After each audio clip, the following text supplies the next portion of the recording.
श्री शिवाय नमस्तुभ्यम दोस्तों। पितृपक्ष में पितरों की आत्मा की शांति के लिए पिंडदान, तर्पण या श्राद्ध किया जाता है, जिससे पितृ प्रसन्न होते हैं और परिवार के लिए सुख समृद्धि का आशीर्वाद देकर बैकुंठ चले जाते हैं। वह अगर जिनके घर में पुरुष नहीं हैं और किसी कारण महिलाएं भी जाकर पिंडदान कर सकती हैं और कुछ ऐसी चीज़ों का दान कर सकती हैं जो जिससे पितृ प्रसन्न हो जाते हैं। तो कुछ ऐसे दान बताए गए हैं जो पितृ को प्रसन्न करने के लिए किए गए हैं। तो गरीब ब्राह्मण को दान कर दें, पितृ को आशीर्वाद, घर में आर्थिक स्थिति अच्छी रहेगी, परिवार में खुशी का माहौल बना रहता है, वह बढ़ोतरी होगी। पितृ में 11 वस्तुओं का दान जरूर करना चाहिए, इनसे पितृ प्रसन्न हो जाते हैं, फिर आपके परिवार में किसी भी चीज़ की कमी नहीं होगी। पितृ जब नाराज रहते हैं तो परिवार में कलह, बीमारी, धन की हानि व संकट, संतान का अभाव होता है। पितृपक्ष में 29 सितंबर से शुरू हो गए हैं।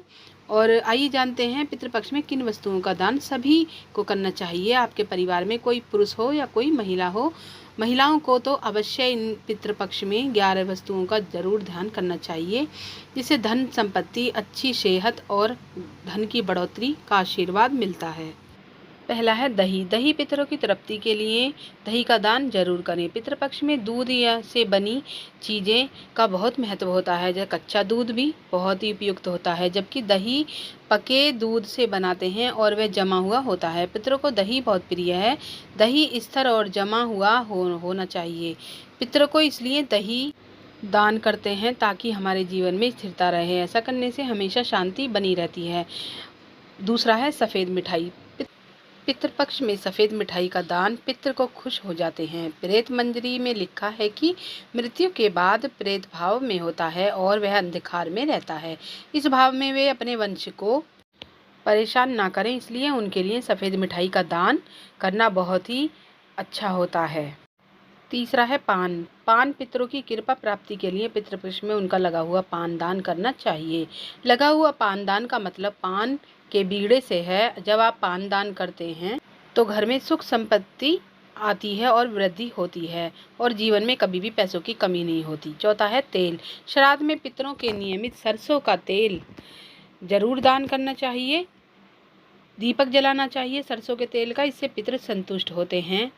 इन 16 दिनों में सरसों के तेल और चमेली के तेल का दान करने से घर में धन संपत्ति की समस्या दूर होती है। नमक। पितृपक्ष के दौरान नमक का दान करना बहुत ही अच्छा होता है। पितृपक्ष में सफ़ेद नमक का दान भी कर सकते हैं। नमक से पितृ का दान करने से पितृ प्रसन्न होते हैं। कुंडली में पितृदोष भी समाप्त हो जाता है। केला। पितरों को खुश करने के लिए पितृपक्ष में पके हुए केले का दान करना चाहिए। कला एवं सदाबहार फल है, वह भगवान विष्णु को प्रिय है। भगवान विष्णु की प्राप्ति के लिए केले का पौधे की पूजा भी होती है। भगवान विष्णु बैकुंठ धाम के मालिक हैं और मोक्ष प्रदान करने वाले होते हैं।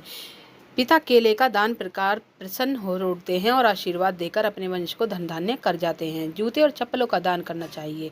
जूते चप्पल का दान पूर्वजों को नियमित उनकी आत्मा शांति हेतु जूते चप्पलों का दान करने से पितरों प्रसन्न होते हैं। ऐसा माना जाता है कि घर में सुख शांति और खुशहाली आती है। शनि और राहु दोष भी समाप्त हो जाते हैं। वस्त्र का दान करना चाहिए। वस्त्र का दान जिसे भी भोजन कराया जा रहा है उसे जूते चप्पल के अलावा उन्हें वस्त्रों का दान भी करना चाहिए।